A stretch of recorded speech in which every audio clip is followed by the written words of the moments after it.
This afternoon, the General Agricultural Workers Union protests in demand of the removal of Managing Director of the Irrigation Company of Upper East Region, Dr. Bonaventure Alegebam, who's accused of overstaying his tenure in office.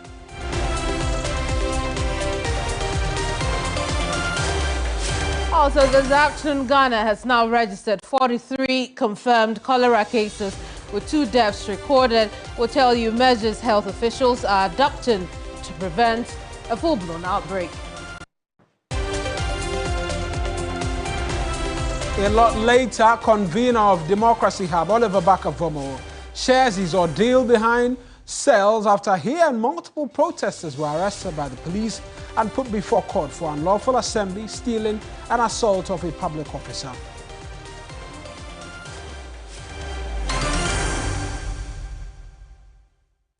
Hello there, welcome to yet another edition of News Central. I am Mawina Egbeka. And I am Kemeni Amano. News Central starts right now.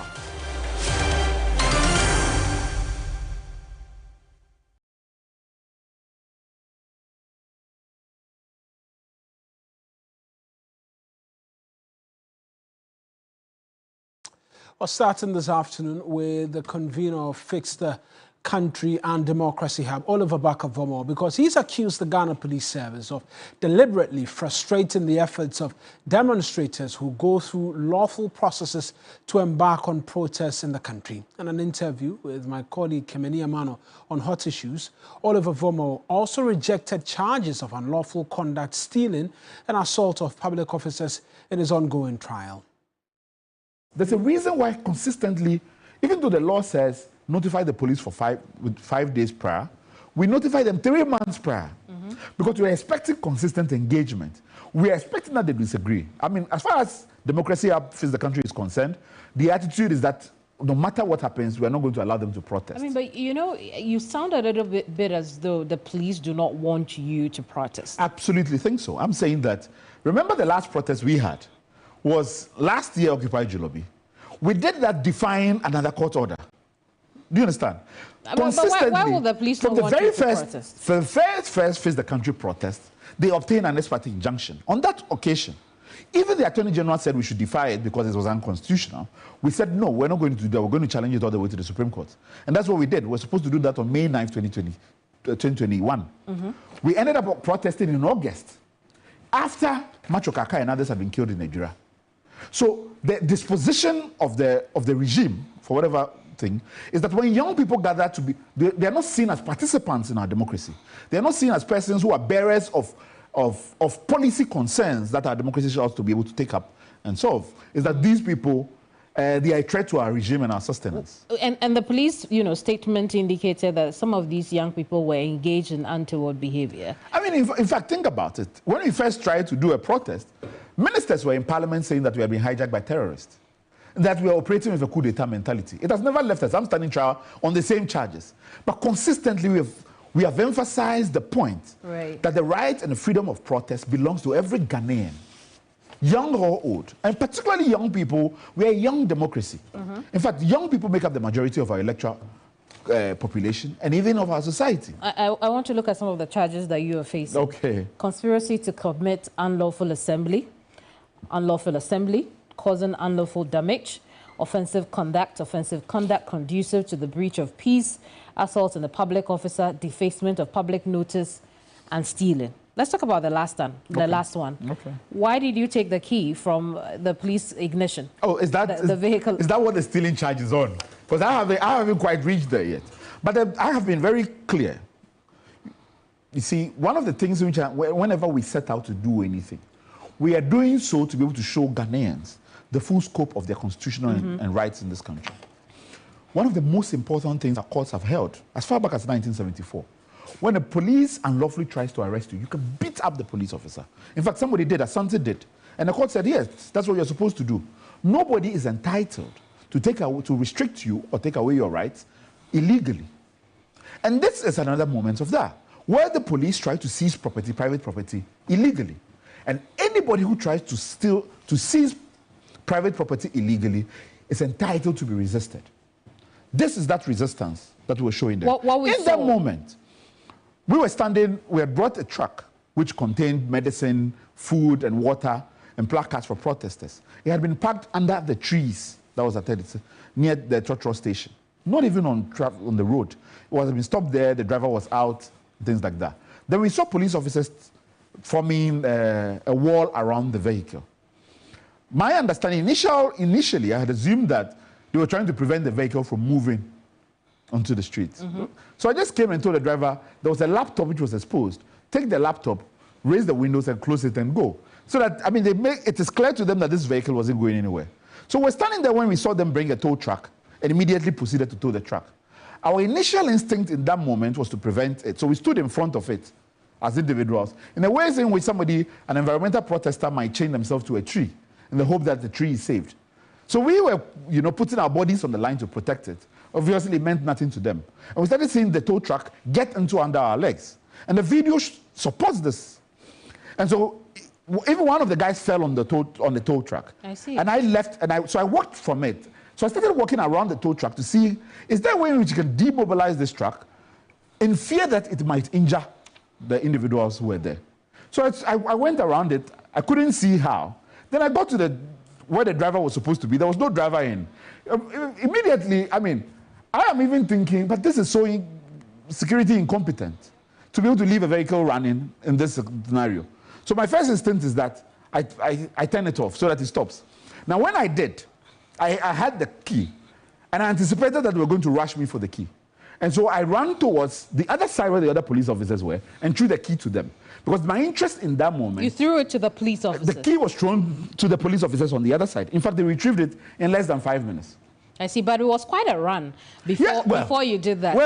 Well, I ran from where the incident was to where the other police officers were. Yeah, and during this period, it would appear that one of the commanders kept insisting that arrest him, and nobody. Yeah. Why do you think that none of the officers, moved on to arrest you? It's difficult for me to speculate. My hope is that most of them recognize the unlawfulness of the order in that moment. I don't know. That's my guess. But for several reasons, none of them wanted to move in that moment. I see. Then subsequently, then there was the statement that they couldn't find you. That apparently there was a manhunt for me. We'll talk about that manhunt. Yes. But reflecting on the incident, do you think it was a reckless thing you did? I think that it is reckless to deny citizens of their rights. I would do it today, and I would do it ever consistently. And in fact, I invite every citizen whose rights have been oppressed, whether you are subject to unlawful arrest or unlawful seizure of property, that you are constitutionally entitled to resist it. Don't look at the fact that the individuals who are involved in that are police officers. In fact, our anthem mandates us that those who are more likely to oppress us is those who must resist. So for me, it makes no difference as to who is entitled to violate rights and who is supposed to be able to protect themselves. Protect yourself always, and I'll do that today. Were you not worried about the consequences that could have... I am standing there in a public protest, which is a constitutional protest, where the presidents have made clear that they were going to arrest us. And in fact, because of what happened last year, we know that when they arrest us, we're going to be subject to inhumane treatment. But we came out nonetheless. Because the bigger message, the health of our democracy is much more important to me in that moment. And we'll continue. There are more snippets from that interview on all our social handles, YouTube, X, and Facebook. Catch the full interview 2 p.m. on Sunday on Hot Issues. Anyway, now this afternoon, the General Agriculture Workers Union have demanded urgent action from government to remove the Managing Director of ICOR, Dr. Bonaventure Aligibam, from office. Dr. Aligibam is reportedly yet to hand over despite a directive from the Chief of Staff at the presidency. During a protest at the premises of the company, the workers, who were joined by farmers from the tunnel irrigation scheme, say that Dr. Aligibam's continued stay in office was a breach of the law and also affected the operations of the company. Staff of Irrigation Company of the Upper East region have for months lamented the refusal of the Managing Director, Dr. Benedict Bonaventure Aligibam, to hand over after his retirement last year. The embattled Managing Director was retired last year, or got to retirement last year, December 7, 2023, and was directed to hand over all the company's logistics and make way for a new managing director.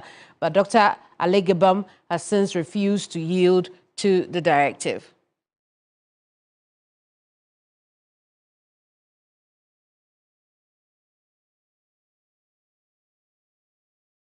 We are now joined by our Upper East Region correspondent, Castro Senyala, for a bit more on the story. Castro, good afternoon to you. This is not the first time that GAU members are protesting the continued stay of Dr. Alegbam in office.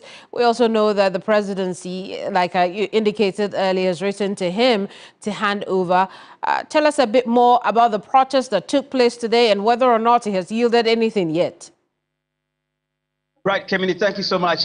Behind me are some of the protesters made up of the GAU members and that of some farmers here at the Municipal Assembly premises. Yes, so today the farmers and then that of the GAU members continue to press home their concerns for the ICO director to be removed immediately. They say that letters have come asking for him to leave office, but he is still in office and according to them, still cashing out hugely in terms of payments and other, salary, things that he enjoys as the former MD. They say that he's retired, he has to go, but his continued stay is in breach of, firstly, the laws of the country and also the constitution, as they say, of ICO. They say that if government does not remove him immediately, following the constant calls from both farmers and workers, and in fact, the entirety of the citizenry in the country, they will be forced to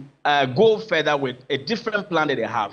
Kemini, I've been pressing, them to, tell me what their other plan is, but they say they wouldn't say because it's a secret. They amassed, first of all, at the premises of the of ICO, where they sang and drummed and danced with, clad in red bands, handbands, and hair gears, and asked that Alegbam must go now and save the company from perpetual collapse.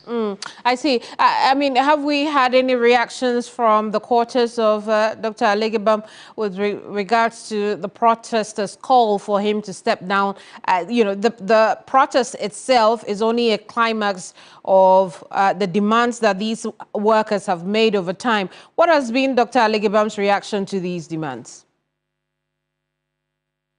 Kevin, this is not the first time GAU members and that of farmers are protesting for his removal, following what they say is his inability to handle affairs of the company and leading it to some collapse, as they've always described it. And anytime they hold press conferences or go on demonstrations or protest, he's continued to stay in office, and he's contacted by the media. He simply declines to comment, saying that he wouldn't want to speak. But we understand that this time round, the Regional Coordinating Council, that is the regional minister, has been notified, and that actions are being taken against him. We understand that a letter has been printed, and he's been asked to come for the letter, but Mr. Alegbam reportedly continues to dodge to go to the minister who has called him. Now, after marching through the principal streets of Navrongo, they presented their petition to the MC of Navrongo, Joseph Adongo, who received it on behalf of the regional minister and assured that he would act on it. He was particularly very happy that in all of their protests, the workers of GAU's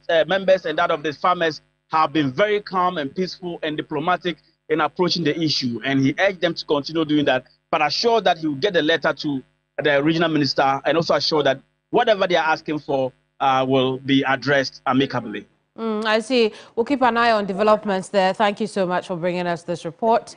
Castro Senyala is our Upper East Region correspondent. He's been covering that protest by GAU workers or members of GAU. Yeah, we will listen to those, but he's been talking to members of, he's been covering the protest by GAU, and he's also been talking to some of these protesters in the course of their march. Let's take a listen now. I took part in constructing this project since 1977 and being resigned to commercial farming in 1980. Since I never seen this kind of mismanagement of mismanagement in ICO, but this man, he never to take laws into his hands. It's mismanaging the project. The canals are damaging. It's not mining. There's no roads. Everything. Erosion is taking all the project all over, and even even it doesn't go around to see where there's yeah. It doesn't go around to see the damages of the canals. He's always been there in his office, being there from his office to residency, from there to his, any place at all you want. He will have been roaming about doing nothing. So we are fed up with him. We are facing damages. Since the cropping time was to be early, but now we should have been harvesting, but it's overdue. So this time now we are still some farmers are still transplanting, which is very wrong, because the water let the water to be in the canal. I mean the lake, and then it has spilled away. Instead of us to use the water to farm.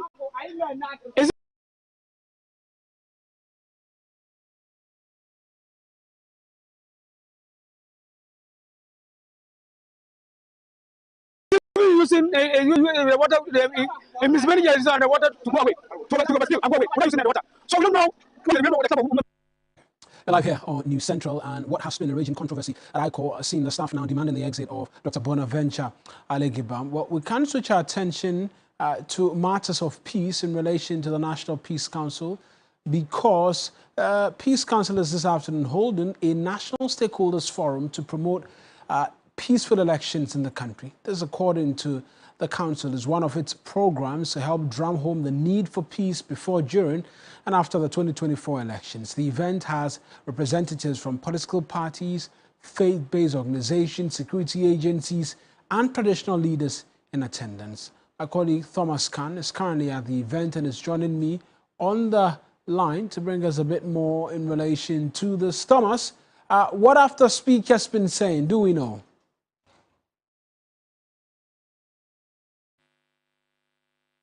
Yeah, Mawana. So what the speakers have been talking about is more of what the 2024 election stands for, and they are calling for peace generally for the elections. There has been much concern about the elections, especially how tensions are high with regards to. Thomas, are you there? It does appear the connection to Thomas not being quite useful for us this afternoon. But of the many things we'll be seeking to ask is whether or not that conversation about the stalemate in Parliament and what the Peace Council is doing in relation. Let's try one more time with Thomas Khan. Thomas, you were talking to us about how the National Peace Council is making the point that peace is the only option during this year's elections? Yes, Mauna, just a while ago at the open forum, what is currently happening in Parliament has also come up for discussion. And according to Right Reverend Pamda Utu, who is a member of the counseling board of the Peace Council, he's saying that a lot of engagements are ongoing to ensure that all the parties, the aggrieved parties, and everybody who matters comes to the table to ensure that peace is really talked about to the latter, to ensure that there is peace during and even before the elections. Because now it is something that everybody, especially the international bodies who are also monitoring Ghana's elections, and then have known Ghana to be a very peaceful place as far as elections are concerned. Everybody is concerned, and everybody wants to see that there is peace generally for Ghana's elections.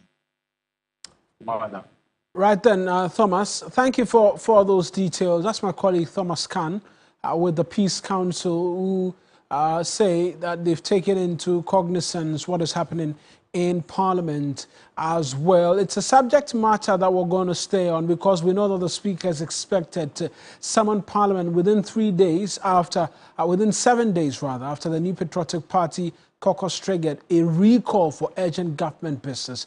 In a memorandum addressed to the Speaker, Alban Bagwin, Second Deputy Chief Whip for the NPP, Alex Tete Jonobua, cited 3 urgent matters for consideration, including 6 bills. Now, the Speaker on Tuesday, as we already know, adjourned sitting indefinitely amid the dispute over which side of the House should constitute the majority caucus after the Supreme Court stayed its earlier declaration of some 4 seats as vacant. Here's the Speaker again making his decision or reading out his decision to adjourn the House indefinitely. I note that we currently have a quorum to transact business, but not to take decisions.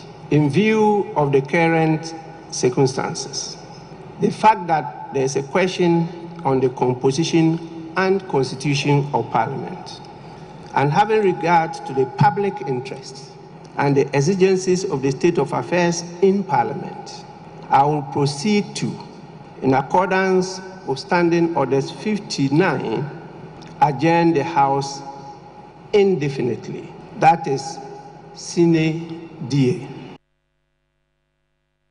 So that's the Speaker. Well, that confusion is expected to be more profound, but the NDC caucus insisting they are still the majority, even with the House expected to be recalled. Here's a leader, Dr. Kesa Latofosin.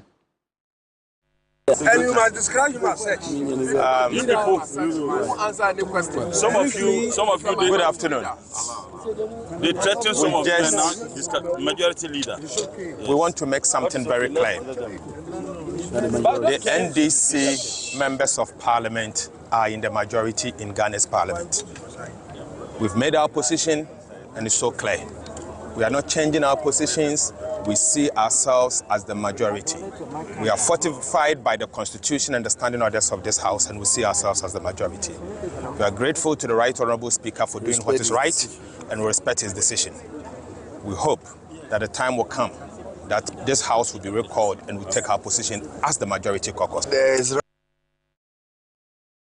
So that's the NDC caucus's leader, Dr. Kesa Latofosin. Let's speak to the Executive Director of the African Parliamentary Network, Same Obeng. He's joining us via Zoom this afternoon for a quick chat in relation to what we're seeing. Mr. Obeng, I appreciate that you could speak to us this afternoon. The big question on the mind of everybody is where we go from here, how this difference can be dealt with. Initially, we thought there will be enough time for cool heads to prevail, but it does appear the NPP is looking to have the House reconvene as quickly as possible to deal with urgent government business. Well, yes, we're all hoping that the breather that has been provided by the Speaker by suspending the House sine die would have been used as an opportunity to allow the leadership of the House, both caucuses, and in effect, the leaders of this country, really, to sit with members of Parliament. And just like some of the impasse from the beginning of this 8th Parliament were settled amicably through dialogue outside of the full glare of the public, out away from the cameras, we're hoping that this would have been a good opportunity for that to be done.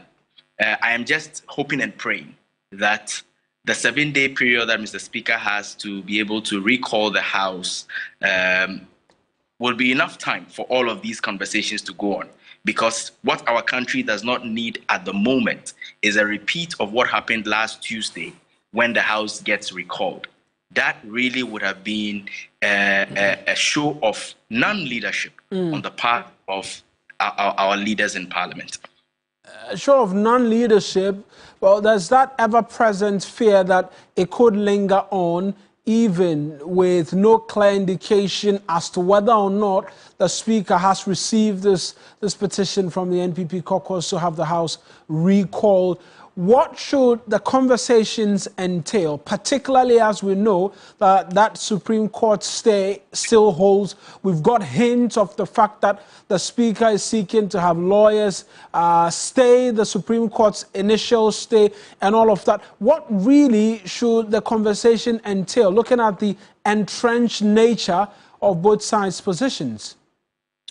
Yes, and all of these should be the reasons why particularly the NPP caucus in Parliament as the caucus that actually is part of the government, the caucus that manages government business, should look at how they could be the ones reaching out, not the ones showing what I term as needless show of, partisan political bravado, but ones reaching out and ensuring that together with the speaker, together with their NDC colleagues, some amicable solution is found to this matter to allow for sit-ins to happen.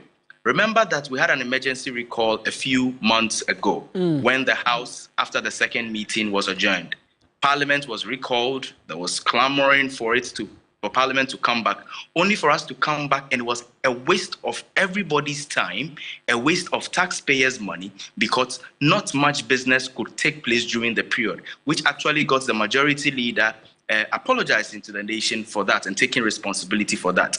These things happen when we do not think through, some of these efforts in the heat of the partisan political debates, but rather want to show who is winning what and who is actually winning the partisan political, conversation. I think both the NPP and the NDC, in part, have a responsibility to us as Ghanaians to show us that they really want to form government because they take us seriously. And if they take us seriously, these are opportunities that will make them show that they are willing to have conversations and go along the lines that every Ghanaian is looking for, a line that seeks national development and national interest at the expense of partisan political interest.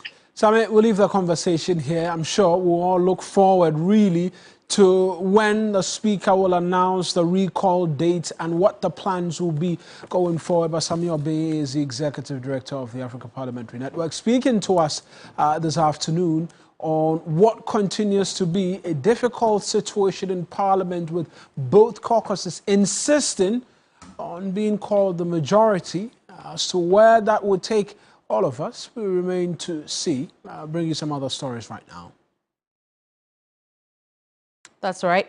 Now, security analyst and team lead of Contractor Ghana, Reverend Father Clement, has emphasized the need for national peace actors in the 5 regions of the north to swiftly respond to early warning signs of violence and prevent further escalation.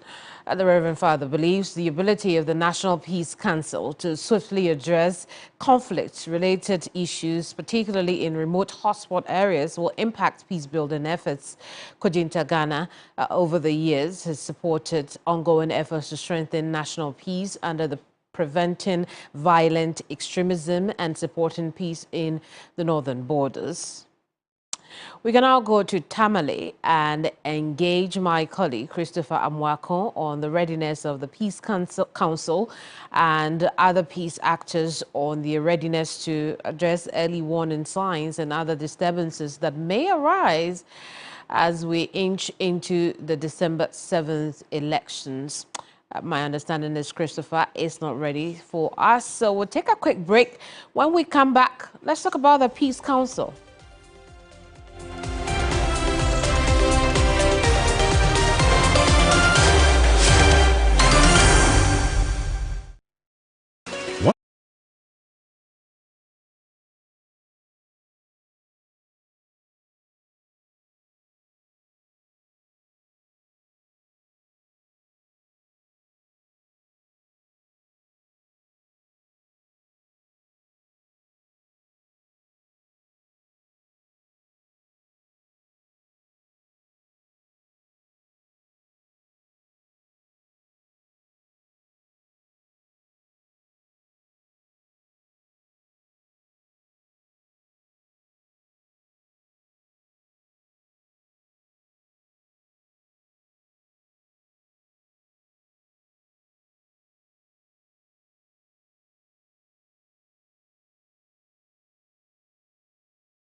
Welcome back. This is still News Central. I'm Kemini Amano.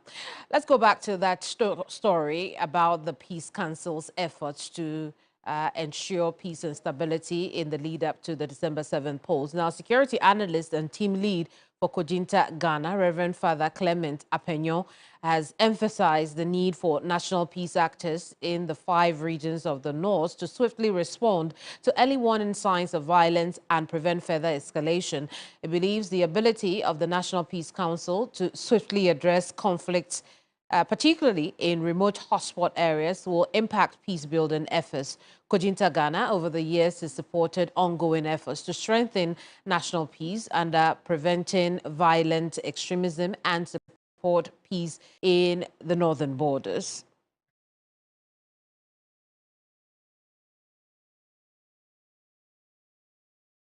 Let's cross over to Tamale now. Christopher Amwako has been following the story. He will tell us about the readiness of the Peace Council and other peace actors. Christopher, good afternoon to you. What is the Peace Council and, other stakeholders in this or at this event doing ahead of the elections?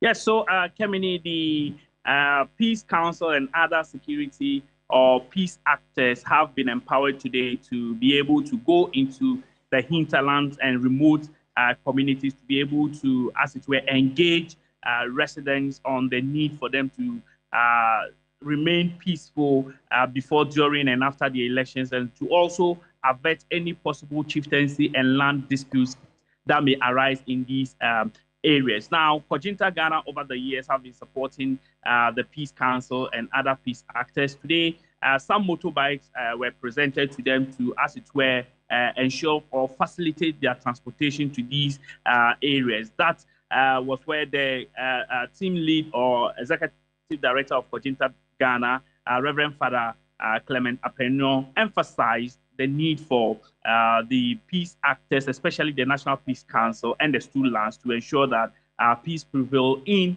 the communities, especially in the 5 regions of the north. Let's take a listen to what he's been saying. And we will listen to that in a tad.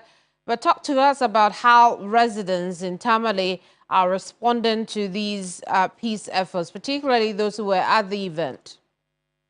Yes, so the National Peace Council representatives were there. The various regional Peace Council leaders were also there, and other peace actors, including CSOs and members of the security. And what basically they have been saying is that we cannot, for any reason, jeopardize the peace that we're enjoying as a people. As well, we cannot also sit aloof while we look at communities fight over lands, fight over chieftaincy, and even political conflicts. And so it's everybody's responsibility to get him or herself involved in preventing some of these conflict situations, and also especially in this era of see something, say something, where members, especially in the border communities, have been encouraged to report issues of suspected violent extremist groups in these areas, so that together we can build a peaceful nation. To a great extent. And today, there's a lot of conflict around land.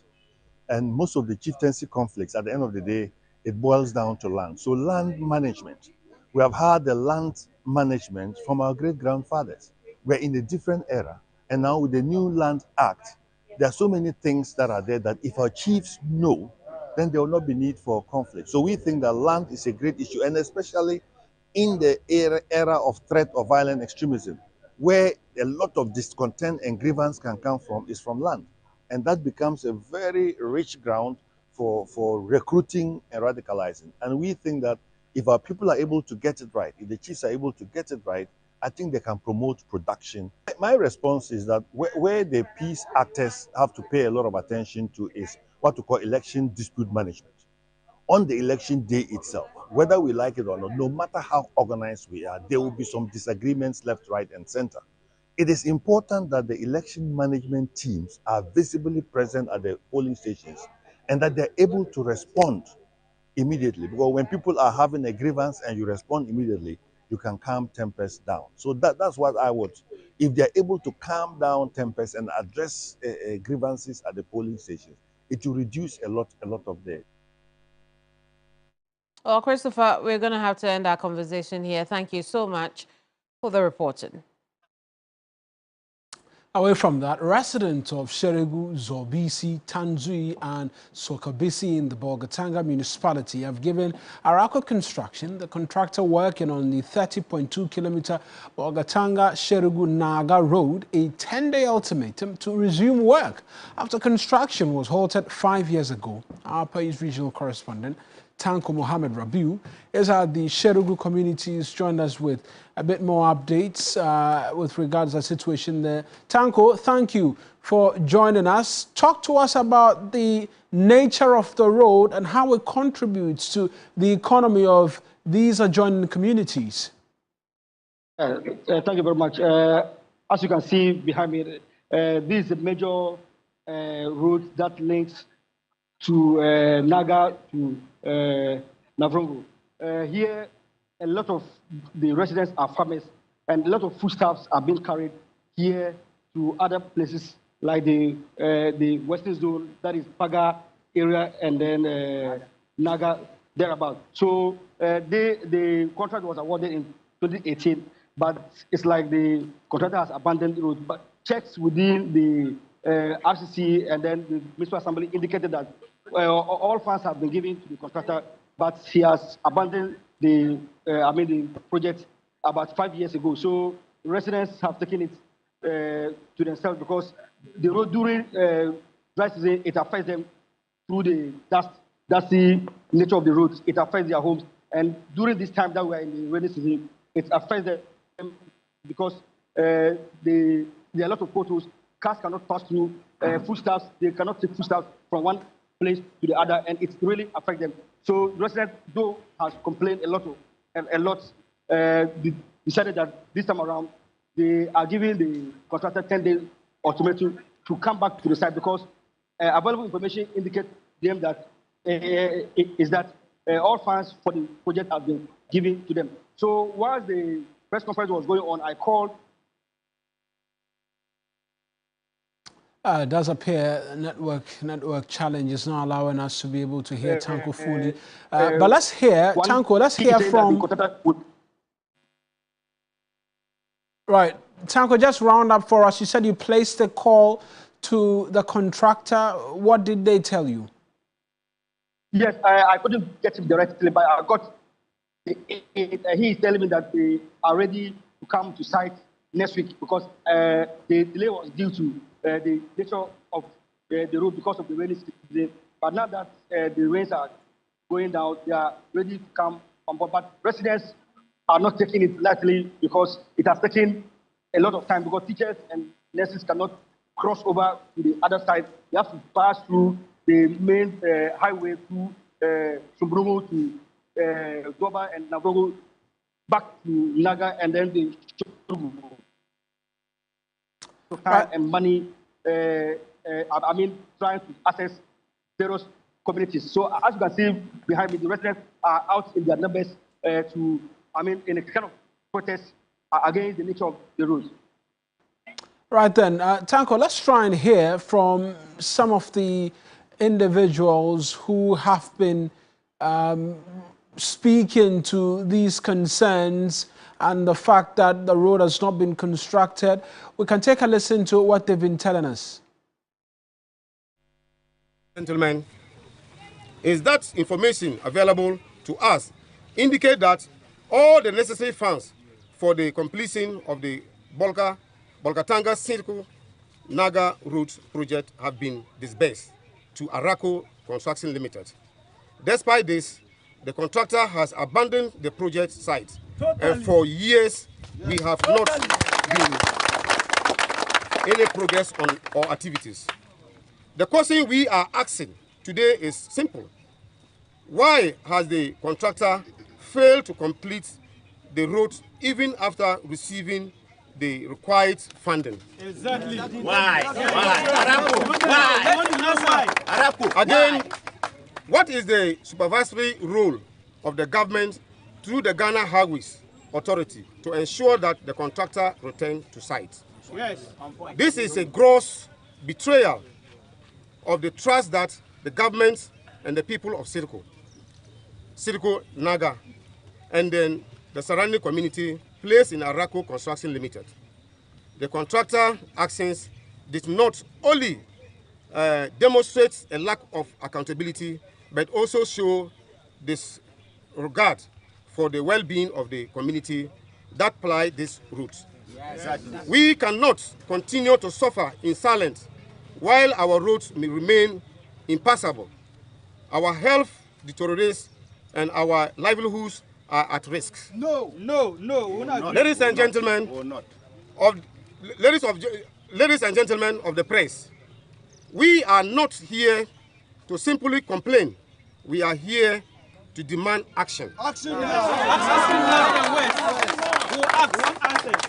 Today, we call on the government through the Bolgatanga Municipal Chief Executive, Honorable Res Asanga, the Upper East Regional Minister, Dr. Hafiz bin Sali, and then Minister of Roads and Highways, Francis Asiso Bochi, to immediately intervene in this matter. We demand that Arako Construction Limited return to the site and complete the Bolgatanga-Sirgo Naga route. So, residents there, Tanko, thank you for those updates.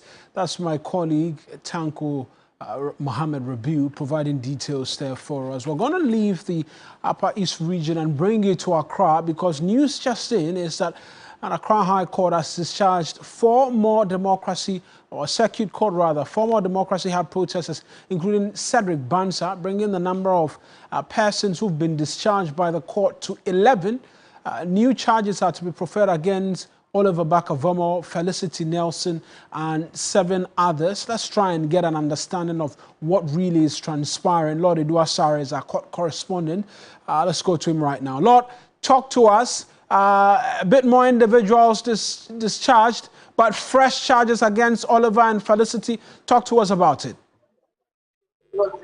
Right. So, Marina, today in court, the prosecution told the court that they have filed new disclosures and have filed new charges that they intended to substitute with what had been filed on September 25, which was when the state filed the charges against the 13, including Oliver Bakavomawa and then Felicity Nelson. So they did indicate that on this charge, however, it has 9 accused persons, meaning that 4 of these accused persons, charges have been dropped against them. Without them directly stating the reasons they had dropped these charges, they were praying the court that if the judge approves, they will withdraw these charges and then would want to, tender in or file, put before the court the new charges against the 9. And so the judge,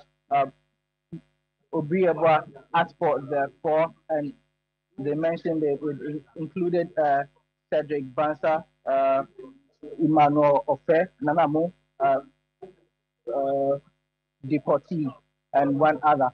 Now, these persons have been discharged, bringing to the total number. You recall, Marina, that some few days ago, 7 more Democracy Hub protesters were also discharged. And so this is the total number of protesters, Democracy Hub protesters, I should say, who have been discharged by the circuit court. The court eventually ordered that, okay, these people should be discharged. The charges dropped, so they have been discharged, and they are free to go. And so they left the 13, so now there are 9, and so the 9 are now in court awaiting the new charges to be read to them, and then their pleas to be taken. Now, an interesting thing that happened once the case was recalled, this time with a new accused persons, including Oliver Bakavomawo and then Felicity Nelson. They asked which language that they would want the pleas to be taken. Oliver Bakavomawo said he wanted the pleas to be read in French, and some others said Hausa, English, and so on and so Interesting. forth. So, right now, I'll go back to court, and then we'll see how things will pan out from there. But we have gotten indications that more accused persons will be actually discharged because there's not enough evidence against them by the prosecution as things stand, man. Lord, we'll leave it here and get a bit more details when we make sense of exactly what's happening. Lord Edwasare is my colleague from the courts for us this afternoon in relation to the Democracy Hub protesters. Now, Ghana has so far confirmed 43 cholera cases and 2 deaths. 12 people are on admission and close to 200 suspected cases, all within the Adan East and West districts of the Greater Accra region. According to health officials, some of the cases were transported from neighboring countries who are equally reporting cases of cholera. The Director of Public Health at the Ghana Health Service, Dr. Franklin Esiedu Bekoin, says the country's response to the outbreak is in 3 folds, with more focus on identifying cases early and tracing their contacts. He spoke to Sarah Penkor. Gives you a clear idea. So what we are doing is that when there are new areas, they will try and confirm. But the areas that are epicenters, we are now more confirming the cases. So we have 37 confirmed cases from Adan East, and then 6 confirmed cases in Adan West. But then we have quite a number of, I would say, probable or suspected cases. What for us, we are looking at mortalities. I think that since the outbreak started, I think we are watching 2 mortalities. And what we're doing is that we're trying to make sure that we identify the cases quite early, identify the contacts and follow them up. So that's what we have been doing in our circumstances. We also have case management teams or treatment centers set up. So we have rural rehabilitation points or joints that have been set up in the epicenters. The idea is that those who are not vomiting, we are able to give them ORS as early as possible so that we manage the cases. And thankfully, over the past few days, we've gotten quite a number of cases, but they are all mild, so they are not very severe cases. So if you look at the cases on admission, I think there's about 12 cases on admission. So which is good for us. It's still News Central here on TV3. I'm Kamini Amano. We'll be right back.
Well, it's time for us to go.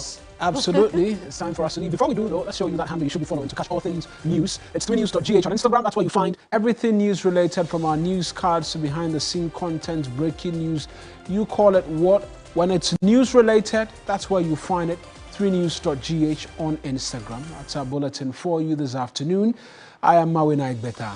And I am Kemini Amano. We'll see you same time tomorrow. Next is the afternoon show. Don't go away.